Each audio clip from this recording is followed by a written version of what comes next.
Welcome back to the channel. Today's video is going to be about swim bait storage.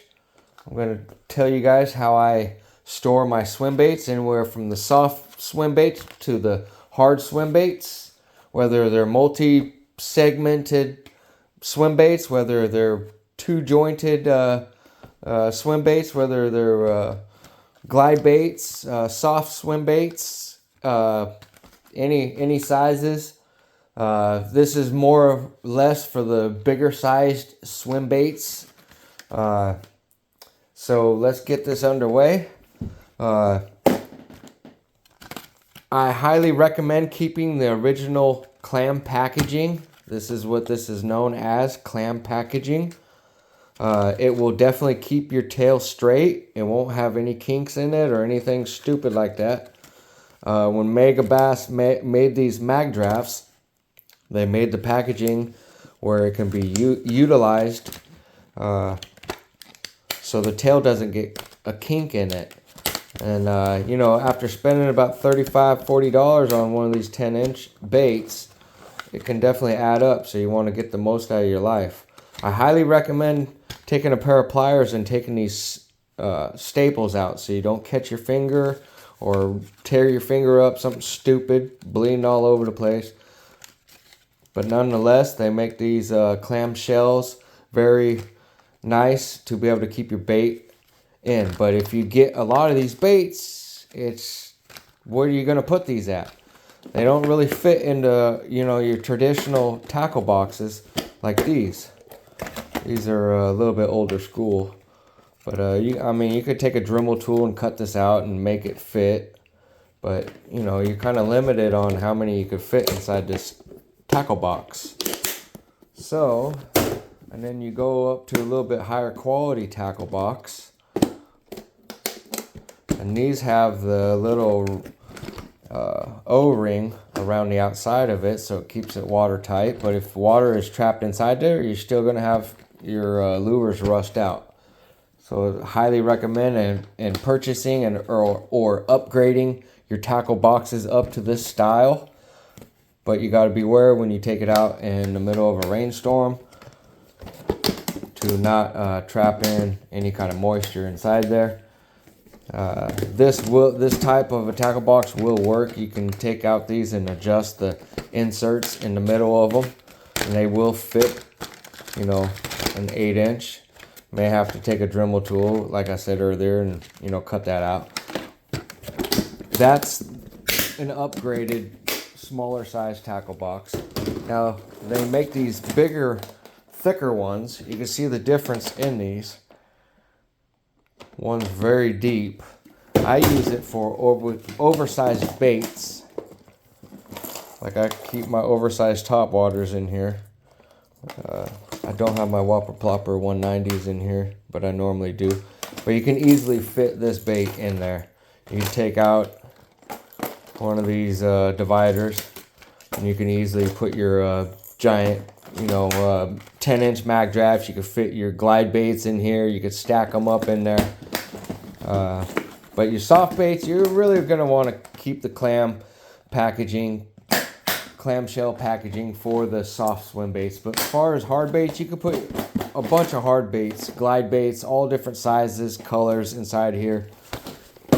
Easily have them ready to go. This is another one that I keep some of the random, what is it, the 7.8 Kytex inside here. A couple of 6.8s as well, some of the smaller size, but here's the oversized stuff that I keep in there. But that you can't really keep too many of the 8 and 10-inch mag drafts inside of a tackle box like this, even though it has some depth. So next best thing is a tackle box like this. It is made by Plano.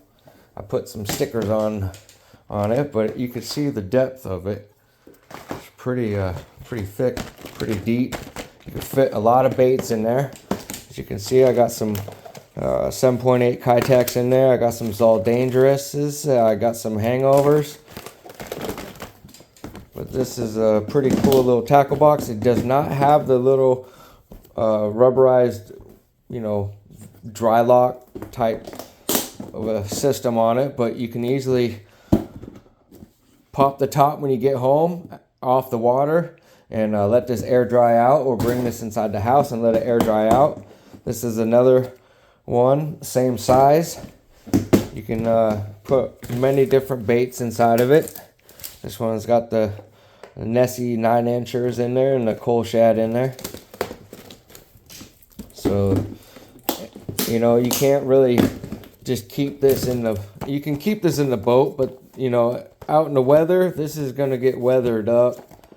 It's not going to be very good. The clamshell for this soft glide bait is the best. So highly recommend it, just keeping it in the original packaging.